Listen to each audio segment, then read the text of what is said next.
Bike patrol na advokasya ni Police Brigadier General Andre Perez Dizon na ilunsad na sa Police Regional Office 5 at sa kabila ng iba't ibang reaksyon, desidido ang ating Game Changer General na mas ipadama ang serbisyo ng Kasurug Cops para sa mga kinakailangang pagbabago pagdating sa kaayusan at katahimikan ng buong rehiyon ng Bicolandia Peninsula. Ating tunghayan ang ikalimang linggo ng Weekline. Noong linggo, ika-14 ng Enero, nagkaroon ng pagpupulong ang ating Game Changer General sa mga personnel ng Special Weapons and Tactics Unit kasama ng mga Police Community Precinct Commanders ng Legazpi City Police Office kung saan personal na naipamigay ni Police Brigadier General Dizon ang 40 units ng handheld radios na magagamit sa mga operasyong isinasagawa araw-araw.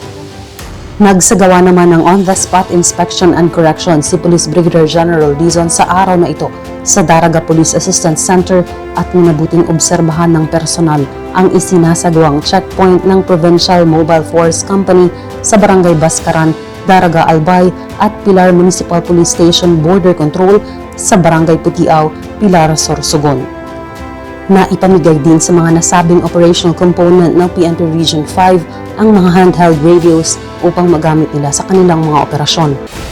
Noong Lunes, mainit ang naging pagtanggap kay Director Ramir F. Frades, Regional Director ng National Intelligence Coordinating Agency 5, na siyang naging panauhing pandangal sa ginanap na flag raising ceremony noong ika-15 ng Enero sa Camp Brigadier General Simeon A. Ola, Legazpi City, Albay.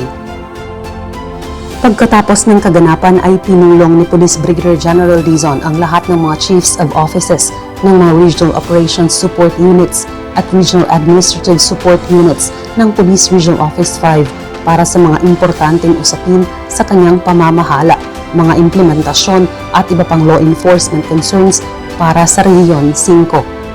Sa araw na ito naman, binigyang oras ng ating direktor ang pagbisita sa kanyang tanggapan ni Mr. Leonardo D. Duque, ang branch head ng AFSLAI Legazpi branch. Ito hindi lamang tungkol sa mga financial obligations ng ating kapulisan, kundi pati na rin sa mga benepisyong pwedeng ipagkaloob ng institusyon. Pinangunahan din ni Police Brigadier General Dizon ang naging turnover and oath-taking ceremony ng mga newly elected officers of Non-Uniformed Personnel Association Incorporated ng Police Regional Office 5 sa Maringal Hall ng Pro 5 Headquarters. Samantala noong ika-16 ng Enero, nailunsad na nga ang isa sa mga tatak na crime prevention strategies ng ating Game Changer General, ang Ronda Bisikleta o Bike Patrol. Naniniwala si Police Brigadier General Dizon na ang regular na bike patrolling ng Kasurug Cops Bike Patrol ay isang paraan upang maiwasan ang paglaganap ng kriminalidad sa buong rehiyon. Bawat rehiyon ay may pagkakaiba sa mga klase ng krimeng nangyayari at hindi man sing dami ng tao sa Maynila ang bawat lungsod at probinsya ng Bicol. Subalit minsan, sa mga tahimik na lugar na akala natin hindi laganap ang krimen, ay siya pang maraming kababayan ang biktima at nangangailangan ng tulong at presensya ng kapulisan. Sa araw na ito din nakadaupang palad ni Police Brigadier General Dizon si Honorable Ruben G. Biares III, ang konsehal ng munisipyo ng Nabua, Camarines Sur, sa ginawang courtesy visit nito sa tanggapan ng ating Acting Regional Director. Nasa tanggapan din ni Police Brigadier General Dizon si Father Pat Totoy Alcantara, ang dating parish priest ng Prieto Diaz, Sorsogon, bilang isa sa spiritual core ng ating Game Changer General. Gayon din si Police Brigadier General Reynaldo V. Acosta, ang direktor ng Regional Internal Affairs Service 5 at Jail Senior Superintendent Pio C. Rosero, Assistant Regional Director for Operations ng BJMP Regional Office 5 para sa mga importanteng usapin kaugnay ng mga law enforcement concerns sa Rehiyon 5. Miyerkules ika-17 ng Enero, simula na ng maagang bicycle patrol ng Kasurug Cops sa pangunguna ng ating Game Changer General. Inikot nila ang kalungsuran ng Legazpi at ang munisipyo ng Daraga Albay. Kaugnay dito ay nagkaroon ng media interviews ang ating Game Changer General sa kung ano ang kahalagahan at magiging epekto nito sa mga lugar ng Bicol. Kinahapunan, host si Police Brigadier General Dizon sa Testimonial Parade and Review para kay Police Brigadier General Gregory B. Bonyalbal, Chief Supervisory Office for Security and Investigation Agencies o SOSIA ng PNP, sa ginanap na programa sa loob ng Pro5 headquarters.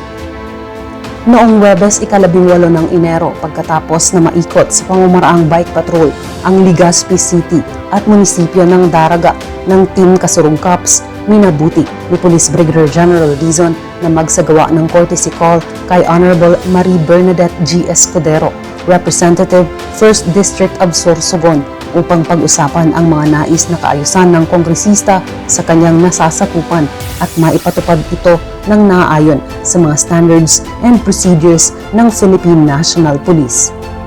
Isinabay na rin ang kanyang on-the-spot inspection and correction sa Bulusan, Barcelona at Magallanes Police Stations, kung saan isa-isa niya ring nabigyan ng handheld radios pati na rin ng blinkers na malaking bagay upang mas madaling matunton ng publiko ang mga estasyon ng pulisya o di naman kaya ay mas nakakadagdag kumpiyansa sa publiko ng kanilang seguridad kapag may nakikitang blinker ng pulis sa daan at sa kanilang mga estasyon.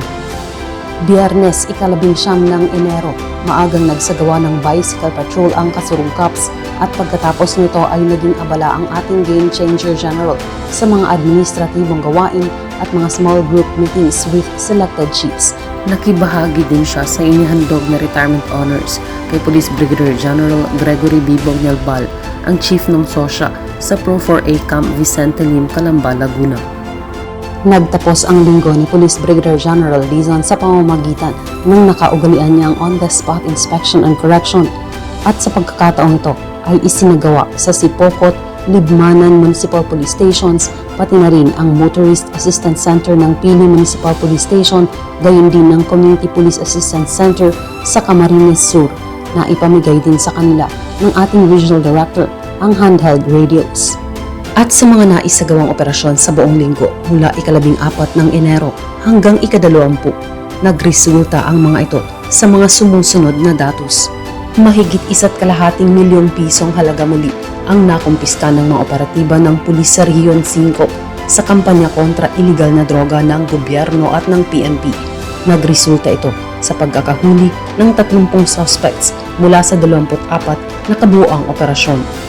Nanguna dito ang Naga City Police Office na nagtala ng mahigit 1 milyon sa dalawa nitong naging operasyon at sinundan ng Camarines Sur na may Siyam, Masbate 3 at Albay 8. May 17 kaso naman ang naisampa sa korte kontra loose firearms. Mas tumaas naman ang operasyon kontra illegal fishing ng nakalipas na linggo. Nagtala ng halos 200,000 pisong halaga ng mga kagamitang pangingisda at nahuli ang 32 suspects sa mga operasyon ng Camarines Norte, Camarines Sur, Masbate at Sorsogon. Huli naman ang 8 sa magkakahiwalay na operasyon ng Albay, Camarines Sur at Sorsogon Police Provincial Offices sa kampanya kontra illegal logging. Samantala, 64 naman ang arestadong most wanted persons sa nakalipas na linggo. Habang may Siyam na naitalang arestado ang Camarines Sur, Masbate at Sorsogon Police Provincial Offices sa mga hakbang kontra insurhensya. Suportahan natin ang ating Game Changer General sa kanyang mga advokasya sa pagpapatupad ng batas. Subaybayan ang kanyang transparent service dito lamang sa kanyang linggo-linggong weekline. Basta't kay Police Brigadier General Andre Perez Dizon, serbisyo ay damang-dama. Serbisyo ay uunahin ka at ipapatupad ang serbisyong APD. Approachable, presentable, and dependable Kasurong Cops.